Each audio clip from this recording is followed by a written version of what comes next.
Good and bad, in my view, is all just a smokescreen. It's a fugazi, as they say.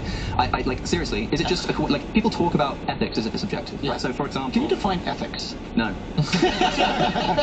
Usually, yes, but just not for you. No, but just for everybody watching. Yeah, what exactly is ethics study? Is broadly the idea of like right and wrong, like good and bad, and depending on who you ask, you might be like human flourishing. So, like, what gives you the good life? You know, what is that all about? So, for a Christian, it might be living in accordance with God's will. Or for an atheist, it might be what's beneficial to society, right? If you're a moral objectivist and you believe that ethics is like a real thing, it means you think that there are actually just good and bad things in the world. There's right and there's wrong. Yeah. I don't believe that. Most people's intuition say that there is such a thing. In my view, it's essentially an evolutionary byproduct. For example, is it just a coincidence that, generally speaking, we think that you have a duty to care for your children, right? You also have a duty to care for your cousin. Yeah. But you probably have less of a duty to care for your cousin than your child. Like, if your child is starving and your cousin is starving, you're going to help the child over your cousin, right? And we think that that is like the right thing to do in that circumstance. Yes. Is it just a coincidence that you happen to share proportionally exactly the same amount of genes with the child versus the cousin? You share more genes with your child than with your cousin. You share more genes with your cousin than with a distant cousin or a stranger, or then again, even someone in a different country. So taking care of your child. And it just so happens that how much like genetic sharing, how much genetic similarity we have with these people just happens to line up with how much we think we have a moral duty to care about them. Yeah. Isn't that a strange coincidence? Yeah. I saw a starving kid, and my cousin, who's 23, couldn't eat. I tell my cousin to get a job, and I give the kid food. I don't even relate to him. Am I crazy? You might be right, man. You might be right about that. I was going to lack of empathy. That was crazy. That was crazy. No, I understand what you're about saying. Ethics to an American is that if you give some kind of thought experiment about that drowning child or someone who's like in poverty, it's like, well, just get a job, man. Yeah. Get a job. Bring yourself up by the bootstraps. Invest in the S&P and just like you wait like 20 years and you'll be able to buy yourself some lunch. Yes. Yes. I think the problem with that's the idea. The problem with thought experiments is that people often pick up on like totally the wrong thing. My least favorite thing that people do. I don't want to move on from the thing you just brought up. I thought it was really interesting. Yeah, we'll keep going on that. No, specifically, like, okay, let's say humans are bound. Like back to incest. I just really need to know. Just please help me out here, man. What the motivation for a behavior is doesn't really matter as long as it pushes society forward. Now, what is pushing society forward? I mean, just like propagating the world with more of our DNA. Is that the idea? Well, unless you think that having children is immoral. This is the thing. Like, I don't think it's immoral. But is it a bad thing? You can just say like, oh well, you know, what's good is like what benefits society, and it's like, well, you have to tell me what benefiting society. And we have to define society. Exactly. There are people in this world who think that the best thing we could do for the planet would just be to destroy all human beings. Yeah. Right? And so for them, better for society means whatever is the most self-deleterious behavior that you can possibly. How much when you're doing these debates is it like defining vocabulary? All the time. Most conversations that people have is just a matter of definition. It really is. Like, so it's like you think you're arguing, but you're actually not. Yeah. Put it this way, right? If I said a sentence and I sincerely meant it, if you understood every single word that I was saying in the same way as I did, like you find it in the same way with the same connotations, I think by definition you would just agree with me. Yeah. I think there can be no disagreement if you're just saying the same thing. Yeah. So most of the time it's a linguistic dispute. Yeah. Yeah. An emotional reaction to certain words, a perception of what those words mean. And so a lot of the time, what we're actually doing is defining terms. So you think you're arguing, but you're actually not.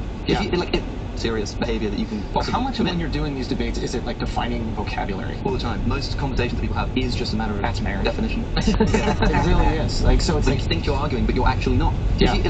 Put it this way, right? If I said a sentence and I sincerely meant it, if you understood every single word that I was saying in the same way as I did, like you find it in the same way with the same connotations, I think most arguments are a matter of definition.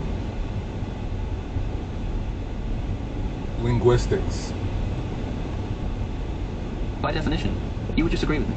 Yeah. I think there can be no disagreement if you're just saying the same thing. Yeah. So most of the time it's a linguistic dispute. Yeah. Yeah. An emotional reaction to certain words, a perception of what those words mean. And so a lot of the time what we're actually doing is defining terms. So when we're like, oh, is this thing right or wrong? Did you do that before? Like, let's say you're going to have a big public debate. What are you going to do? Defining terms amidst emotional reactions.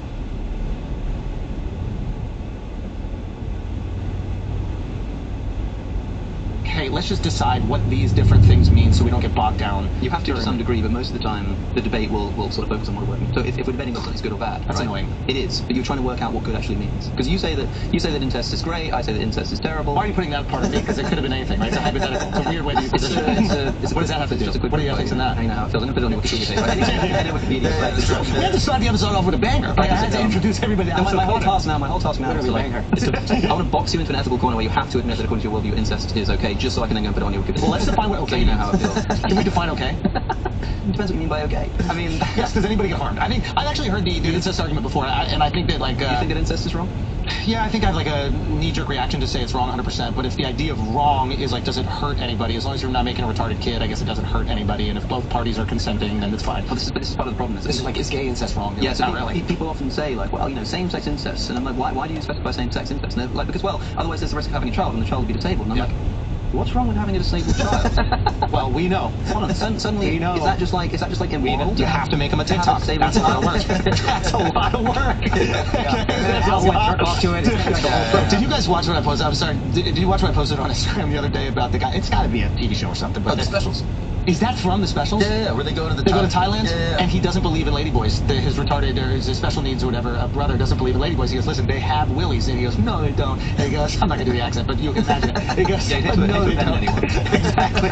He goes, no, they don't. He goes, they have willies. And then they take him to a ladyboy show, and he's got like a beer in his hand, and he is having the time of his life. And at the end of the show, this theatrical experience, part of it is the ladyboy exposes her true self, takes off all her makeup, takes off the wig, and then he stands out there on stage, ta-da, and the audience is going crazy. They're like, what a performance. And they just pans to this kid, and he's just sitting there going, he's absolutely furious. Well, we've all been there, haven't we? Guys, tour dates. This weekend, I'm going to be in Cincinnati, Ohio, Liberty Township specifically. I'm going to be there Thursday. Now soon, guys. Big things. Also, Mark has tour dates. You can suck his dick in Montreal, Toronto, or Detroit. Those dates, respectively, are August 22nd, August 23rd, and December 6th.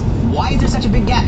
I don't know. Tour bookers, get your shit together. Comedy clubs, get your shit together. This guy got 3 open months. What is that? September, October, November. Book demand. MarkGagnonLive.com. Can we do some thought experiments that allow us to test everyone's internal Yeah, moral I code? love Yes, this. of course we can. I mean, firstly, when we do a thought experiment, it's worth pointing out that people often get like really picky with it. So like, if I say, you've heard of the trolley problem, right? Yes. Like someone's tied to a track, whatever, and people will always say like, well, why can't I just untie them? Or do try and come up with shit outside. This is not that show. My least favorite thing that people do is when, like, you know, if you're watching Star Wars and there's like a plot hole, and you say, well, that doesn't make sense. You know, why does he kiss his own sister or something?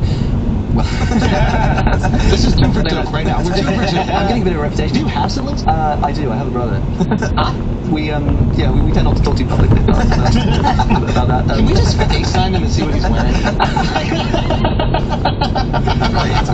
Oh, yes. Well, I mean, he must be handsome. I mean, if he's my brother. Actually, I had a friend once who was a homosexual, and he on 2 separate occasions. He's like, I need to point out, it only happened 1 time. he told me on 2 separate occasions. On one occasion, he said, you know, you really look like your brother. And on a separate occasion, without thinking about it, he said, you know, Alex, your brother's quite hot. You know, like I think I knew it. And I was thinking, That's where this comes from. You noticed. So what do you think it is, that he's not into your personality, or? I realized that maybe he was sort of felt. Hey, your brother and this guy? No, not that. Just, you know, if you sort of independently say that you look like your brother, and then on another occasion say like, you know, I kind of fancy your brother, you think. Here's the thing. You think that gay men care about looks. They just care about holes. So as long as there was one available, they're men. Yeah. Well, we haven't all been there, but I'm. Wait, you what? I guess you know from experience. What homosexual acts? Yeah, no. Now, if you want to talk about immorality, that's where it really gets off the ground. You know, incest is fine, but homosexuality. Why is that such a big deal? But this is the thing, right? We were going to give a thought experiment, and then we derailed. Seriously though, About when you say like, oh, like okay, incest, yeah, like I can't think of reasons wrong. I just got this like knee-jerk emotional reaction. Yeah. A lot of people feel that way about homosexuals, man. I don't. So usually you open the door to condemning basically anything. Actually, I think that makes which sense. is a problem, right? But anyway, No, it's not a problem. I actually I think that like there's probably something biologically wired in to feel that. So when I see like 2 dudes making out, and somebody said, well, maybe it was a Bill Burr, when like one of them's got a beard, you're just like, whoa. yeah, like obviously you're going to be wired to like find it kind of gross. I also feel that way about like ugly people doing it. So maybe That's it's the just, thing. Yeah. So, but is it immoral? Is it wrong? I don't and think the answer is no. But I never said it was anything about morality. I just said I had this knee-jerk reaction. You put morality into it. Yeah, you don't think homosexual people should procreate? I don't think you're going to have much. I don't think they can. Much of a problem getting that. No, I think that they That- should that off the procreate. ground. I mean, how do we get more of them? They're sneaking some cum in somebody. That's actually a really interesting evolutionary question. Where do they come from? Clearly, God wanted them here if He keeps making them, but they can't make more of them. That might be true. They're like gremlins. They're made to become priests. Yeah. Say again? God needs priests. God needs priests. Come on now. Alex, we were so close. We were so close. He's spinning. Depends on say swallowing. Especially in Catholicism, where you're not allowed to get married. What do you do if you are a devout Catholic who realizes you're a homosexual and so has to commit to celibacy as a point of morality? What is your only option? Well, you have to pick something which turns that celibacy into a virtue, and that is the priesthood. Wow. Hence, ending up with loads of gay priests. Wow. Do you think that's the reason? Mark's mom has a different, more conspiratorial reason. Are you the 2 Catholic priests get pulled over by the police? The police walk up to the car and say, "I'm so sorry to disturb you, gentlemen. We're out here looking for 2 child molesters." And the priests go, "We'll do it." Can they do it in England too? I don't know. Do the priests get after the kids in England as well? Is It that? has been known to happen, but a lot of my Catholic friends inform me that sort of pederasty is just as much of a problem in other Christian denominations too. And so recently, our Church of England, the head of Church of England, the Archbishop of Canterbury, was involved in a scandal. Not him doing anything himself, but not responding properly to a scandal involving sexual abuse. My Catholic friend texted me. somebody else to want. Yeah, It happens everywhere. yeah. The Catholic priests have more of a reputation for it, I think, because of the institutional nature of it, but also because these priests are forced to be celibate. They're not allowed to marry. It's like, okay, yeah, let's just get a bunch of like horny, sexless, like essentially involuntarily celibate, except for the sense that they're voluntarily priests. Put them all into a room together and put loads of children under their care and see what happens. What a great idea that is, you know. Just because you're gay doesn't mean you're a pedophile. Yeah, exactly. Just because they're fucking doesn't mean you want to fuck kids. That's a weird jump. You made a big jump. Not because they're gay. Yeah. They're not having any sex. Yeah, but not having sex doesn't make you want to fuck kids. Perhaps not. We got him. But it does mean. Now, I will be honest. If I want to be honest, if I'm going to be honest with you. Yes. I once didn't have sex for 16 years. And then I had sex with a 16-year-old. Whoa, dude. So you might be honest something. You might be honest something. You might be honest something. Wow. Yeah, and when was that? From 0 to 16. We gotta clear that up immediately. But yeah, there is a little bit of a leap there. This idea if you don't have sex for a long period of time and then all of a sudden you're attracted to children, you would hope that that's not the reality. But the thing is, I think that a lot of strange sexual behaviour is due to repression, opportunistic, let's say. So this is the thing. There's an important distinction to be made here between. There's a great essay that was written by an old tutor of mine called Amir Srinivasan called "What Does Fluffy Think?" and it's about bestiality. And she carefully distinguishes between zoophilia and bestiality, because zoophilia is sexual attraction to animals. Bestiality is just having sex with an animal, and they're different things. You can like be specifically sexually attracted to something and have sex with it for that reason, or you could be like sexually attracted to anything and everything, but you just have sex with it because it's like the opportunity. Have you seen the guys fucking the donkeys before? I've not seen that actually. That's I don't. You didn't see that Vice documentary? Casual thing. There was this Vice documentary back in the day before Vice became what Vice is now. They're into like edgy, almost like kind of like a British punk culture. I think a lot of it was derived from. You're familiar with Vice? Yeah. And he went to like Colombia and he was just like videotaping dudes who would like get behind donkeys and fuck the shit out of them. Yeah, why is bestiality immoral? That's a great question. Because the beast can't consent. Riddle me this: if it's okay to eat animals, why is it not I okay say to have that sex? too. I say that too. He's like, yeah, what? We're doing something crazier. You wanna? Yeah, I mean, what else? You're gonna eat it. I can't just tenderize it. No, seriously, I was a vegan for a number of years, and I think factory farming is like the greatest moral emergency that we're currently facing. It's absolutely unbelievable what we're doing to animals. But the interesting thing is, people have such a hard line against bestiality. It's like, okay, I can take a pig, I can raise it in a cage, and if it's too sick to be profitable, I can take it by the hind legs and cave in its skull against the bars of the cage that its mother is being held in. I can force that pig into a gas chamber, choke him to death on carbon dioxide. But the moment I take my dick out, suddenly, it's like this horrible. So what is that? Well, I think it goes to show that people aren't thinking about ethics in the way that they think they are. Because they'll say like, oh well, because it harms an animal or the animal can't consent, and it's like, well, okay, but you're okay with eating animals. Okay, real quick. And suddenly the ethical position shifts. Yes. If we're discussing it in like a thought experiment. Yeah. The thing I was hypothetically, if we were having sex with them. It's okay to eat animals, ... but it's not okay to FCK them. Yeah, no. I guess what I mean, like, there's this like impulse, this like knee-jerk reaction thing I was talking about earlier. And okay, I guess the base level is how much do we think that is like learned or taught, and is there any of it that just exists within us? Yeah, I mean, there's got to be like an internal biological sense. And is it not dissimilar from like the reaction to like being close to fire? We're like, oh, that burns. Do we have that reaction to having sex with an animal? And is that baked into us so we don't waste our cum on animals? Is that how you feel when you're near having sex? You said it, not me. Like, it starts to get hot and sweaty, and they just like, they're so handsome. Yeah, you know, right? it's just like, they are. And we have so much in common. We could just talk about things. Yeah. Starting to get a bit hot under the collar when you. Sex is only 15 minutes a day. What do we do the rest of the day?